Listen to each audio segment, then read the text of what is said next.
उत्तर प्रदेश के गाजियाबाद में एक बड़ा सनसनीखेज मामला सामने आया है, जहां पर एक मनचले ने छेड़खानी का विरोध करने पर एक लड़की को छत से नीचे फेंक दिया। इसमें उसकी मौत की भी खबर है। घटना को अंजाम देने के बाद फरार हुए आरोपी को पुलिस ने आखिरकार गिरफ्तार कर लिया।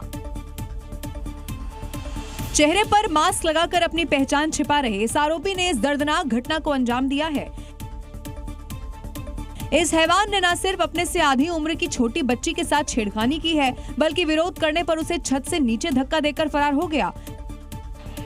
सामने दिख रही इस बिल्डिंग पर दरिंदे ने इस घटना को अंजाम दिया था। इसी बिल्डिंग से गिरने के बाद बुरी तरह से जख्मी लड़की की अस्पताल में इलाज के दौरान मौत हो गई। परिजनों का आरोप है कि बीते कई दिनों से वो इस लड़की को परेशान कर रहा था और लगातार उसका पीछा करता था। हादसा होते ही गली में मची अफरा तफरी के बीच आरोपी फरार हो गया, लेकिन अब वो पुलिस की गिरफ्त में है।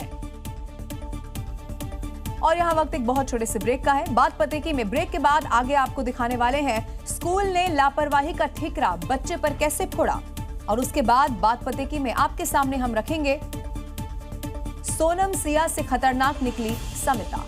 अमेरिका के राष्ट्रपति डोनाल्ड ट्रंप जब भी कोई भाषण देने आते हैं, सब लोगों की उनके भाषण पर नजर जरूर होती है, और इसी का फायदा उठाकर ट्रंप के टेलीप्रॉम्प्टर ऑपरेटर ने सट्टेबाजी कर दी है और इसके जरिए लाखों डॉलर जीत लिए हैं। लेकिन इसका खुलासा होने के बाद एक्शन हुआ है। दरअसल राष्ट्रपति डोनाल्ड ट्रंप के टेलीप्रॉम्प्टर ऑपरेटर पर यह बड़ा खुलासा अब आपको बता रहे हैं। टेलीप्रॉम्प्टर ऑपरेटर को बिना सैलरी छुट्टी पर भेजा गया। ट्रंप के भाषणों के शब्दों पर सट्टेबाजी करने का इस पर बड़ा आरोप लग गया है। आपको ये बता दें, प्रेडिक्शन मार्केट काल्शी में सट्टेबाजी करने का आरोप लगा है। सट्टा लगाकर $1 लाख से ज्यादा जीतने का आरोप भी लग गया है। अब ट्रंप के भाषण में कौन से शब्द होने पर सट्टा लगता था, इसको लेकर भी खबर सामने आ गई है। काल्शी ने इसे लेकर फेडरल रेगुलेटर से संपर्क किया था। जांच में खुलासा हुआ है कि ट्रंप के दर्जनों भाषणों पर इसी तरह का सट्टा लगाया जा रहा था और इसका खुलासा हो गया है।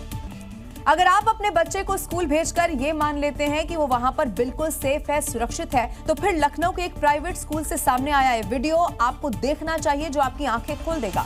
इसके साथ ही भारी फीस वसूलने वाले प्राइवेट स्कूलों के काले सच से भी पर्दा उठा देगा। क्योंकि लखनऊ के एक प्राइवेट स्कूल का क्लासरूम नर्सरी के मासूम बच्चे के लिए टॉर्चर रूम बन गया। अरे मैम, हद हो गई है, हद।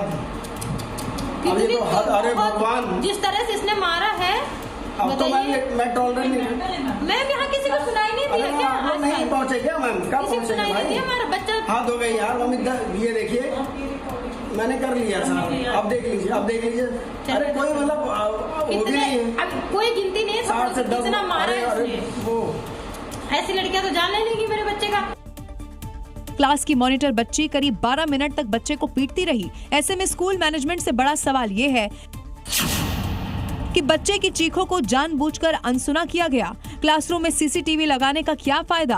क्लास में क्या हो रहा है किसी ने मॉनिटर नहीं किया। क्या प्राइवेट स्कूलों के लिए बच्चा सिर्फ कैश मशीन है? बच्चों की सुरक्षा से कोई लेना देना नहीं है।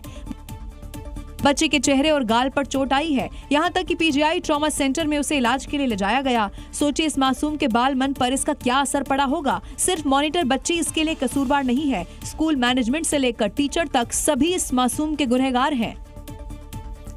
कौशाम्बी के एक सरकारी स्कूल की महिला प्रधानाचार्य चाकू और चापड़ लेकर स्कूल पहुंच गई और उन हथियारों को क्लासरूम में छोटे छोटे बच्चों के सामने निकालकर वो लहराने लग गई। अब इसका अभिभावक ने न सिर्फ वीडियो बनाया है, बल्कि प्रधानाचार्य से सवाल भी पूछ लिया। तो महिला टीचर धारदार चाकू और चापड़ को लहराती दिखाई दी। इस दौरान अभिभावक के सवाल पर प्रधानाचार्य ने क्या कहा, सुनिए। क्यों लेके आई हैं इसको? कुछ बता दीजिए, मतलब रियलिटी बता दीजिए, क्यों लेके? सवाल है कि महिला प्रधानाचार्य को कौन परेशान कर रहा है, जिससे वो अपनी सुरक्षा का हवाला देकर हथियार स्कूल लाने के लिए मजबूर है। गाली देगा तो मैं उसे मारूंगी। अच्छा, मुझे अगर किसी ने गाली दिया तो मैं उसे मारूंगी। ठीक नहीं, मतलब काट डालूंगी। महिला प्रधानाचार्य के इस खतरनाक मंसूबे को सुनने के बाद अभिभावक ने कई सवाल खड़े किए। आपके साथ कोई अत्याचार कर रहा हो, कोई गाली गलौज कर रहा हो, कोई आपको चाकू लेके आपको दौड़ा के मार रहा हो, तो आपने किसी से बताया, अधिकारी से? पर महिला प्रधानाचार्य ने कोई जवाब नहीं दिया, बस इतना कहा कि पिछले 13 साल से झेल रही हूँ। आरोप है कि महिला टीचर पिछले 3-4 दिन से धारदार हथियार लेकर कड़ा ब्लॉक में प्राथमिक विद्यालय लुकिया में आ रही है, जिससे छात्र और स्कूल स्टाफ में डर का माहौल है। अब इसकी जांच बीएसए की तरफ से की जा रही है।